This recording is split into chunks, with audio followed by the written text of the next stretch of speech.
Hey guys, how's it going? Welcome to my video. Okay, so I am going to do this video and give you guys some troubleshooting steps if you guys have the same issue that I had a couple days ago. I did get the problem fixed. Just want to tell you guys what I did to fix this issue, which was a crank but no start situation. All right, so basically I was at Walmart and parked my car, went to Walmart and spent about an hour there, came back out and tried to start my car, and my car cranked, but it did not start. It kept on cranking, but it did not start.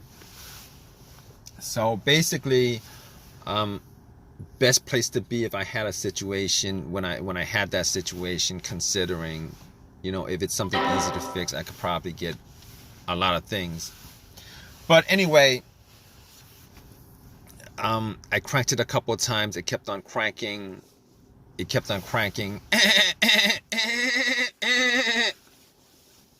Didn't start up, didn't crank over. So first thing that came to my mind was it's probably the battery, right? I haven't changed the battery for a couple years.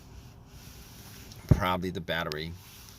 I haven't actually touched the battery for a couple of years. Haven't changed it. It was, there's probably corrosion. But here's the thing about it. It was a strong crank. It wasn't a weak crank. It wasn't a slow crank. It was a strong crank. So that actually had me thinking, maybe it's not the battery. So I turned on the headlights, went out and checked the headlights. The headlights were pretty bright. So that actually made more of a case that it's probably not the battery. So I opened up the hood, obviously, checked out the battery. There was some corrosion on there. There was some corrosion on there. There was some corrosion on the battery. So basically what I did was I took some cans of Coke that I bought and put 2 cans and pretty much just, dunked it on the terminals. Pretty much just, poured it on the terminals. It's kind of messy. It's kind of dirty. It's kind of messy. It's kind of dirty. It's going to turn syrupy when you guys do that, but it will. Just take some water and rinse it off, guys. That's what I did also. But anyway, it oxidizes, it bubbled up. A lot of the corrosion was taken, came off.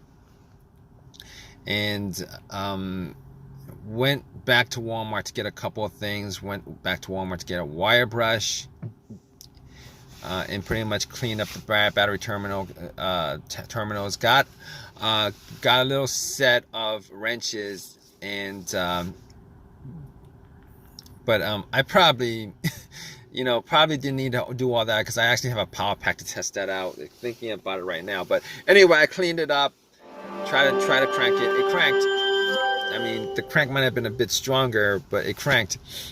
Just didn't turn over. So I was like, all right. I forgot that I had the power pack in the back, but took the power pack out, popped it on, and try to turn it over.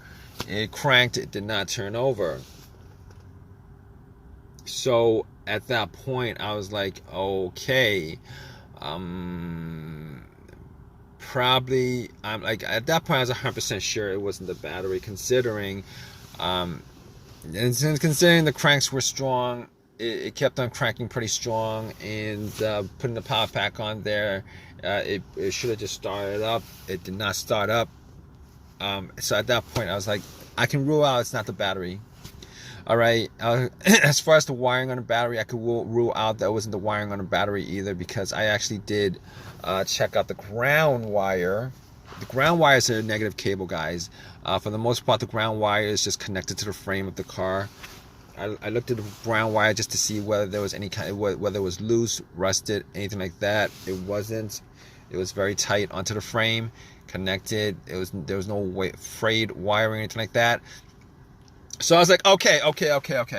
Okay, it's not probably not the wiring, probably not this. Okay, so I'm ruling out things at that point. All right, I'm ruling out the battery, I'm ruling out the wiring, and on top of that, I ruled out the alternator. The alternator wasn't really in what I thought it was causing it anyway, considering it cranked up pretty strong.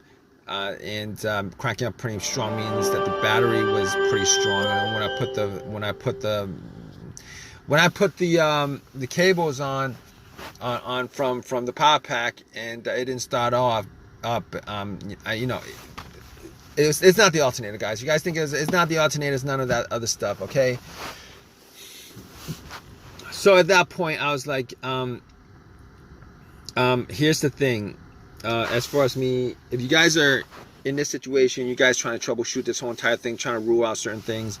All right, here's the thing. There was no check engine light on the dash at all. No check engine light on the dash before the situation happened. I haven't had a check engine light on my dash for a while. I had some other issue, but that was a long time ago. No check engine light on the dash, okay? But I have an OBD2, and I plugged it in.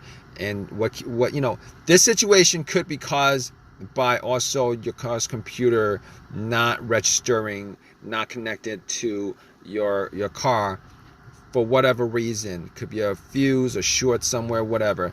But I had an OBD2, plugged it in just to make sure that there's nothing that I can actually take from this situation as far as it's scanning the whole entire thing. It was able to scan the whole entire thing, scanned it, and then came back with analysis, no codes, all the monitors were cleared, everything was good.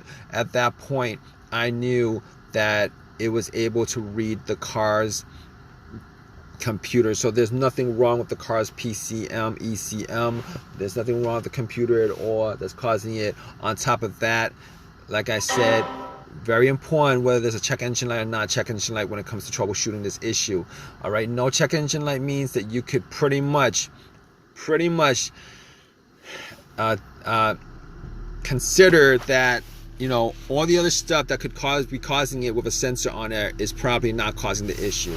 And when I say this, I mean the mass airflow sensor, I mean the throttle position sensor, I mean the camshaft sensor, I mean the crankshaft sensor, I mean every single thing that you could possibly think of.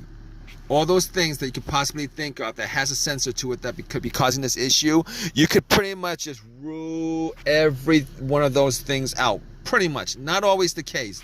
Sometimes sensors go bad and the computer doesn't detect it, or it has a little bit of an issue and the computer doesn't connect, doesn't detect it. But in this case, ruled all those things out. Camshaft, crankshaft, position sense, throttle position sense. I ruled every one of those things out. So at that point, all right, I'm down to pretty much a couple of things. Fuses, relays, the fuel pump maybe. Okay, it could be a couple other things outside of that. But we're just going to troubleshoot little by little. So I was troubleshooting it little by little. All right, so got to the fuses, got to the relays, and pretty much what I did was could not figure out whether a fuse was blown, did not actually smell any kind of burnt smell from it. So being as I was around at Walmart, went in and got a fuse tester, tested all the fuses. All the fuses were good. All the fuses were good. There was not a single problem with the fuses. And I pretty much came to, it's either one of two things at that point that I could think of. All right, there could be a couple more things, the ignition, etc. But I was down to a couple of things, and I looked at the relay, the fuel pump relay. All right, but before I did that, I was thinking it might be the fuel pump. So I was in my car, and I was trying to figure out whether I could hear hear the fuel pump whizzing, priming. All right, so if you guys don't know how to do this, essentially you would normally need two people to do this. One to listen to the fuel pump priming as the ignition is turned to the on position, not the crank position, because once you get to the crank position, you're gonna crank the car up and you're not gonna be able to hear it too well. All right, so basically I had, it was just me there, so I was sitting in the car and I turned it onto the on position, trying to hear whether there was a whizzing sound. All right, normally you would want somebody to turn on to the on position while somebody has the gas cap off, and you're listening to hear whether there's a motor sound.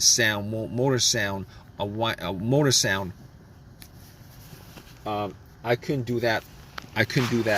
So I was listening, trying to hear it, and got to, I couldn't detect it at all. I could not detect it at all. Detect the sound at all. So at that point, I was like, oh, okay, all right, we're gonna just swap out some relays. So I looked at the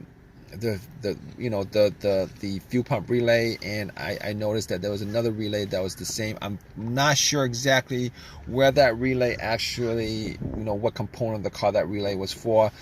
Popped that relay out, popped it in, popped the relays out of the fuel pump, popped that relay out, swapped it. Swapped it. Guess what? It cranked over. Easy fix. Because if it didn't crank over, I would have been sure that it was the fuel pump that was the problem, but it cranked over, guys. So pretty much at that point, I knew it was the relay that what needed to be swapped out. Drove it to an AutoZone, got the relay, and pretty much just swapped the right one back, and threw away the bad relay, popped in a new one, and haven't had any issues since, guys. So if you guys are in this situation and you guys are looking for some troubleshooting tips on stuff like that, okay, just pretty much do what I did as far as troubleshooting each of those components. Hopefully you don't have a weird situation where it's some pretty crappy situation where it's a computer issue and the computer's not connecting to your car, which comes up every once in a while, or maybe even a fuel pump issue where you need to swap out a fuel pump, which is a lot more expensive than a relay. But I hope this has helped you guys out. If you guys like this video, please leave a comment in the comment section. Please subscribe. Please give me a thumbs up. Thanks. All right, guys, take care.